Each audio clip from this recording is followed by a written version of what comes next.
Resident Evil 2 felt like a city collapsing, but Resident Evil 3, this one feels like the start of the end of the world. It's overwhelming from the start. The cops are already dead, the special forces are getting torn apart in the streets, and all you can do is run. You're surrounded constantly, the zombies are faster, stronger, and there's more of them. You don't clear an area, you survive it. And then there's Nemesis. He's not a boss fight, he's a shadow that follows you through the entire game, chasing you across multiple rooms, giving you the guttural stars before you even see him. He evolves, he hunts, and the game never lets you get comfortable. RE3 isn't about exploring a mansion or unraveling a mystery. It's about surviving long enough to crawl out of the city that's already lost, and somehow making it out alive.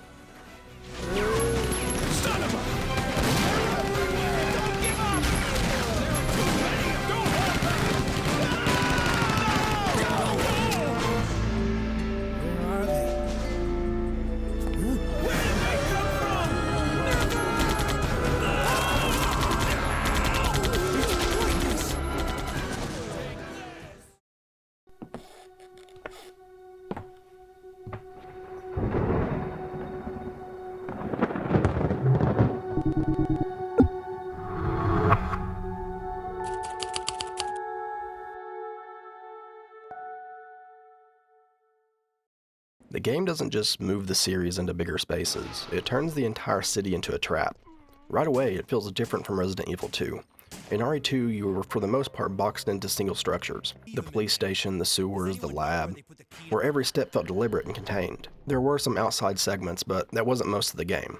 But here, you're dropped straight into the streets of Raccoon City, and instead of being locked in, you're exposed. At first glance, it seems kind of like freedom. Wide streets, open intersections, multiple buildings you can enter, but that openness is deceptive. Every route is hemmed in by wreckage. Overturned cars, collapsed storefronts, barricades, fire. It's less like exploring a living city and more like trying to escape a graveyard. And while it looks more open than RE2, it isn't any safer. There's no locked door to hide behind, no central hub to retreat to. Every street corner leaves you vulnerable. Every new angle leaves you visible. The space isn't there to give you breathing room. It's there to make sure you never feel settled.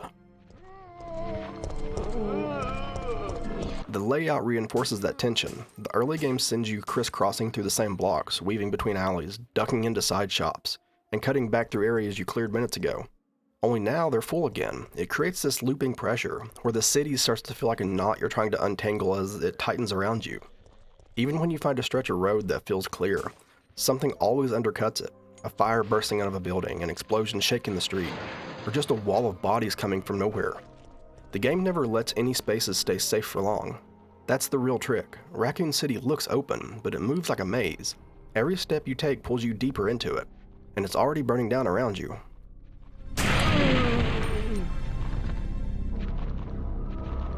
Resident Evil 2 taught you caution. RE3 makes that caution essential. If you came into RE3 already picking your battles like you did in RE2, slipping past enemies, saving ammo for when it actually mattered, this won't feel impossible. But if you try to fight everything, the game will bleed you dry. The streets are packed, and the pace never lets up. You can burn through a full clip just to clear one alley, only to find 3 more zombies waiting around the corner. The ammo isn't dramatically scarcer than before, you just can't afford to waste it. RE3 doesn't reward clearing the map, it rewards knowing when to disappear, when to slip through, how to pick your battles.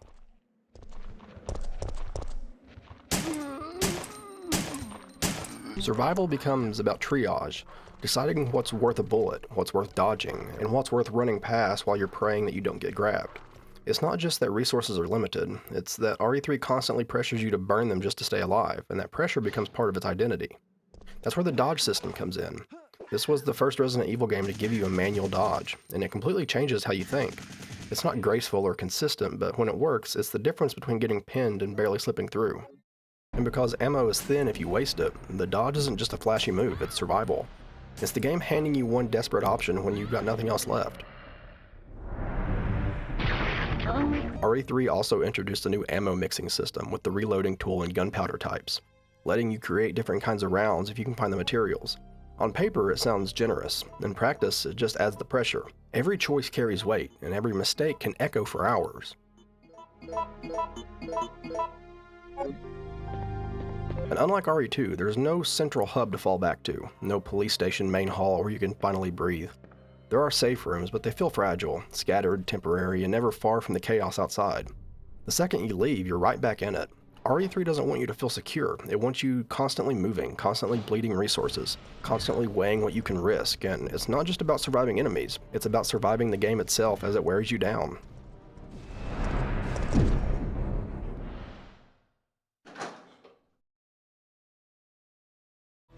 And then we have Nemesis. On paper, he could look like just another boss, but in practice, he rewires how you play the game.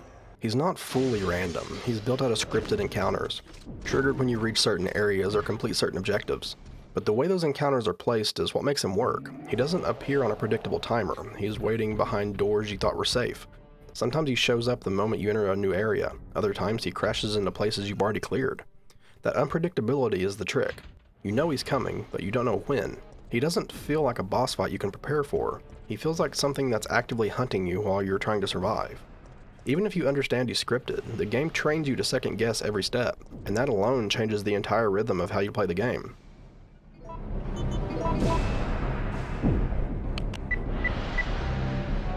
Once Nemesis enters, there's a new tension you can't shake.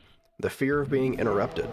Every time you stop to grab an item, mix gunpowder, or solve a puzzle, part of your brain is listening for heavy footsteps. You can be fully stocked, full health, and it doesn't matter, because Nemesis showing up mid-run can destroy your whole plan. It's not about the damage he does, it's about what he represents. Chaos breaking into your routine.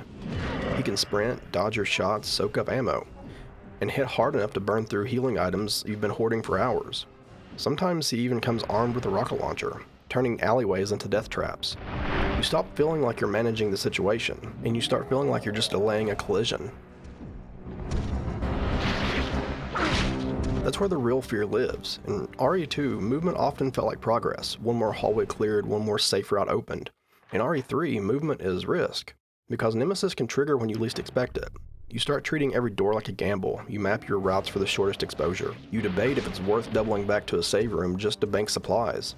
And when you do hear him roar off screen, everything in you screams to run, even if you're right next to something important. It's not that he's always present, it's that he feels like he could be. And that constant what if rewires your whole approach. Inventory decisions, pathing, even which fights you take. All of it bends around one looming question. If he shows up right now, can I survive it? Nemesis isn't just a monster, he's a design philosophy. He takes the series' creeping dread and gives it legs, and then sends it running straight after you.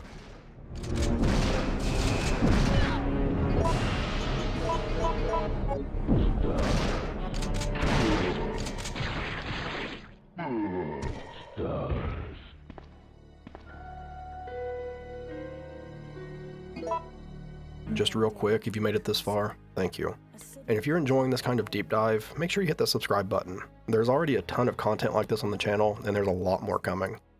I'm planning to cover every Resident Evil game eventually, even the weird side entries people forget about. But during this whole Resident Evil multi-season arc thing, I'll also be sprinkling in other games to keep things from getting stale. And while you're here, leaving a like and a comment really helps too. It tells the algorithm that people are enjoying the video, and it lets me know what's landing with you all. And if you're really into this one, there's also a new hype button. It's a feature YouTube just added, and if you click it, you can directly help push the video to more people. The last video I did on Resident Evil 2 is actually sitting in the top 100 on the hype leaderboard right now. It's absolutely insane, and it's because of you. Honestly, the support lately has been unreal. Resident Evil 1 started a wave of new subs, and then Resident Evil 2 turned it into a full-on tsunami, pulling in almost 1,000 new subscribers just in the last couple weeks. And we're already closing in on 20,000 views on the RE2 video. That's insane to me. I really don't have words for how much I appreciate you all. I'm just really glad you're enjoying the content, and I'm so excited to see how far we can take the channel. So yeah, subscribe if you haven't, hit like, drop a comment, and let me know what games you'd like to see me cover in the future.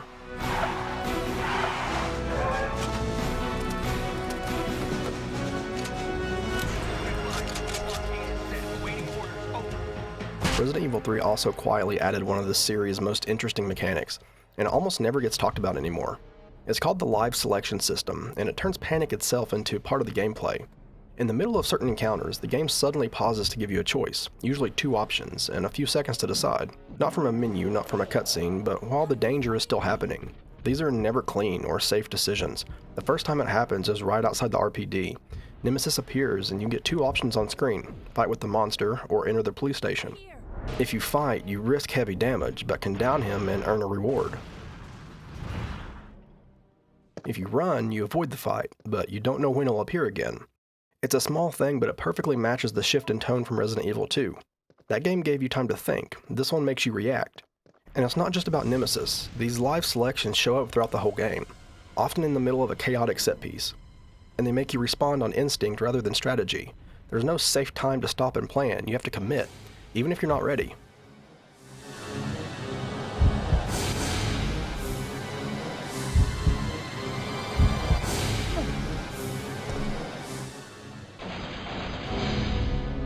The choices don't change the moment, they ripple.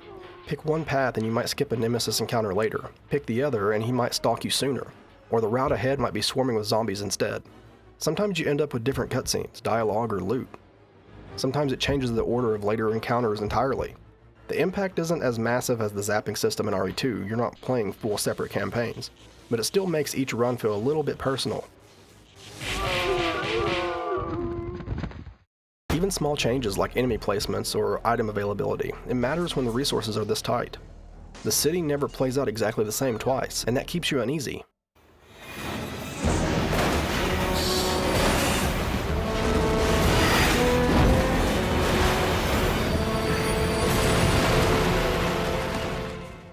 What makes this work isn't just what the choices do, it's what they make you feel. Each live selection is basically asking, do you want to risk it now or gamble on later? Burning through resources to stand your ground, or run and hope you can deal with what comes next. Either way, there's a cost, and that fits perfectly with Jill Valentine's arc. She's not trying to solve the mystery anymore. She's just trying to live long enough to leave the city. It shifts your mindset from cautious planning to desperate improvisation. You stop thinking like a player and start thinking like a survivor. In the big picture, the live selection system is small, but it quietly shows how much Capcom was experimenting in this game. Resident Evil up to this point had been about control, slow movement, fixed routes, predictable patterns. This was the first time the series gave you agency under pressure. It didn't become a recurring feature in later games, and it's easy to miss if you're just trying to power through. But in its own way, it sums up RE3's identity better than anything else. You're not mastering the situation anymore, you're surviving it, one split-second choice at a time.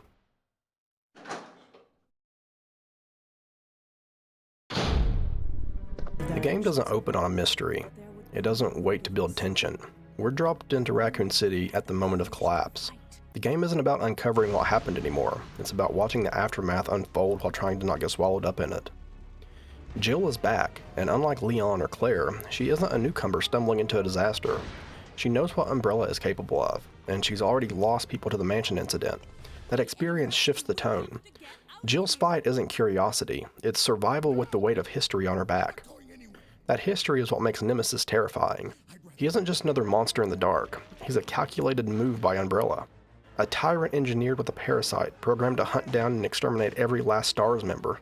He's not random chaos, he's the corporation turning Jill's trauma into a weapon, chasing her through a city that they themselves doomed. Every encounter with Nemesis drives home that this isn't an accident anymore. Umbrella is actively tying up loose ends. But RE3 isn't just Jill versus Umbrella. It's the first time we see the scale of the disaster through other survivors. No!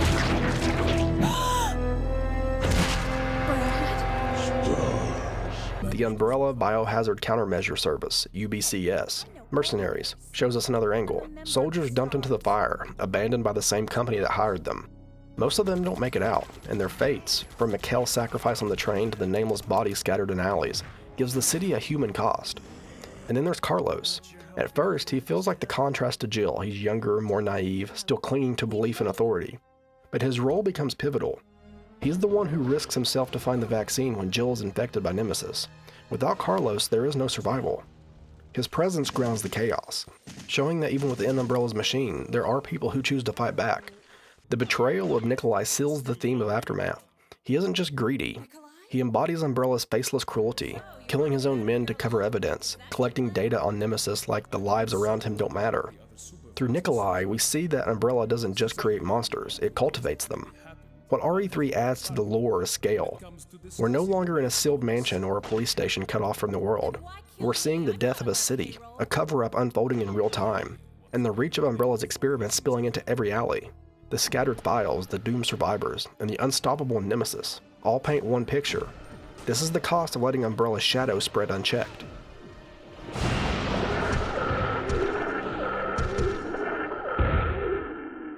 This was never just a sidestep after Resident Evil 2. It pushed the series in a new direction. Instead of just placing a handful of zombies in a hallway, RE3 started throwing groups at you. Rooms felt fuller, more chaotic, and for the first time you really had to think about when to fight and when to just run. On top of that, the game leaned harder into combat tools, explosive barrels, ammo mixing, and the dodge system. All things that gave Jill more ways to deal with pressure. That doesn't mean the survival horror was gone. You could still run yourself dry if you weren't careful. But compared to the first two games, the action was sitting closer to the surface, and looking back, it feels like Capcom was already testing the water for where the series would eventually go with Resident Evil 4. And then there's Nemesis. He wasn't just a one-off boss fight. He was built to stalk you, to keep you paranoid, that he might show up at the worst time. Sometimes it was scripted, but it didn't feel that way in the moment. You'd be moving through the city and suddenly hear him roar or crash through a wall. That sense of interruption, of never really being safe, was something new. And while it's not something Capcom has officially said, it's fair to see Nemesis as the early blueprint for the stalker villains the series is now known for. You could draw a line from him to the new version of Mr. X in the RE2 remake, to Jack Baker, to Lady Dimitrescu. All those characters live in the same design space, an unstoppable figure that follows you and makes you think twice about every step. But even with all that, Resident Evil 3 has always lived in the shadow of Resident Evil 2. RE2 had dual campaigns, a bigger cast, and more variety. RE3 was shorter, more focused, and often remembered as the one with Nemesis. Reviews at the time praised the tension and the action, but some critics pointed out the lighter puzzles and the smaller scope.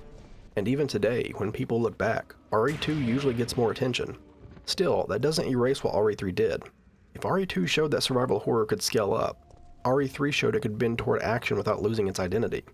It's the game where Capcom started testing how far the formula could stretch, and those experiments, like the dodge, the ammo crafting, the Nemesis himself, echoed through the series for decades. Resident Evil 3 might not carry the same legacy as RE2, but it planted seeds that shaped everything that came after.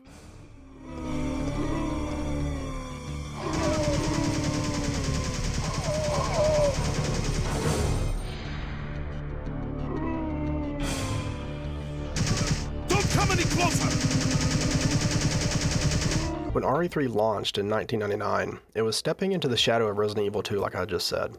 A game that had just set the bar sky high for the series. Even so, Nemesis held its own. On the original PlayStation alone, the game went on to sell around 3.5 million copies worldwide. That made it a commercial success in its own right, even if it didn't quite reach the towering numbers of its predecessor. Critically, the game landed well. Reviews at the time praised the visuals and atmosphere. The ruined streets of Raccoon City, the sense of scale compared to the claustrophobic hallways of the Spencer Mansion, and of course the design and presence of Nemesis. The idea of a relentless pursuer that could crash through walls and interrupt your progress wasn't just a gimmick, it became the defining feature of the experience. But while Nemesis was the headline act, players noticed the shift underneath. The puzzle count was reduced, the campaign was shorter, and the overall pace leaned more towards urgency and action than slow, deliberate tension that defined the first two games. Some critics called it a streamlined experience. Still strong, still tense, but more direct. That didn't mean it lacked innovation. The dodge mechanic, the life selection choices, and the destructible detailed environments were all praised for pushing the series forward. It was seen as Capcom experimenting with new ideas, even if those ideas came at the cost of the slower survival horror pacing fans were used to. Come on.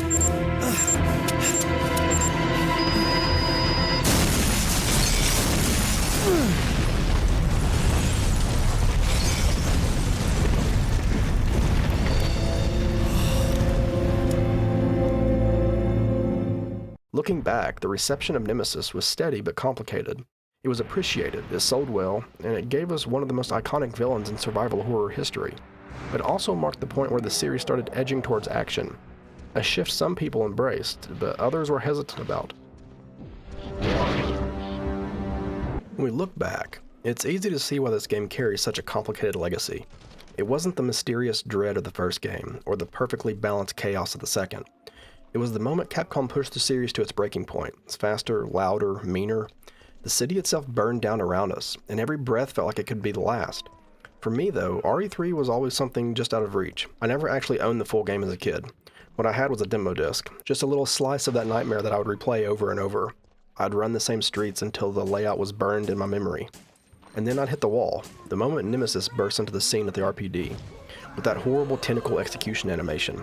I shut the console off, I was too scared to keep going, and then the next day I'd load it back up and try again.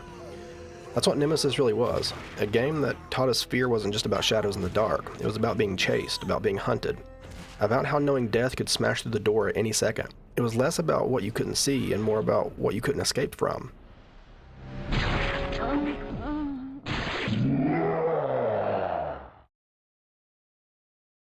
As a whole, RE3 might not have reached the same legendary heights as its predecessor. It might have felt shorter, more explosive, more like a sprint than a slow descent, but it gave us something unforgettable.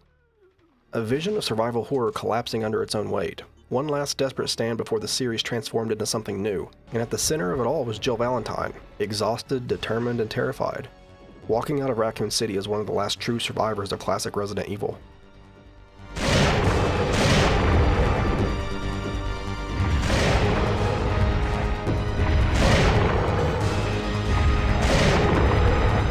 You want stars? I'll give you stars. And before I fully wrap things up, if you made it this far, thank you. If you're enjoying this kind of content, make sure to hit that subscribe button. There's already a lot more like this on the channel, and a whole lot more coming. We're going to cover every Resident Evil game eventually, even the Stranger spin-offs. But to keep things fresh, I'll be sprinkling in other games too, so if you want to be along for that ride, now's the time to jump in. Don't forget to like the video, leave a comment, and check out YouTube's new hype button. If you click that, it directly helps grow the video and the channel. The Resident Evil 2 video actually ended up ranked in the top 100 on the hype leaderboard. It finished out at rank 87, which is insane. Let's see if we can push this one to the top 50. And really, I can't say thank you enough for the growth lately. The Resident Evil 1 video gave the channel a big push, and Resident Evil 2 just turned it into a full-on wave. We've snowballed past 2,000 subscribers in just the last couple weeks, and I'm so grateful. I've always wanted to do YouTube. Back when I was in high school, over 15 years ago now, I didn't have a ton of friends. I was picked on quite a bit, and YouTube became the place I went when I wanted to feel connected to something. I grew up watching people like early PewDiePie or Markiplier when he was just starting out, JonTron, Game Grumps, and even smaller ones like Roboz. They built communities where people felt seen, where you felt like you were part of something. And I always wanted to build a space like that, where people could come together around the games we love and feel like we belong. And the fact that that's happening now, that over 2,000 of you are here, connecting with the things I have to say, that means more than I could ever explain. So thank you for being here, thank you for being part of this, and as always, I'll see y'all later. Somehow, I'm still alive.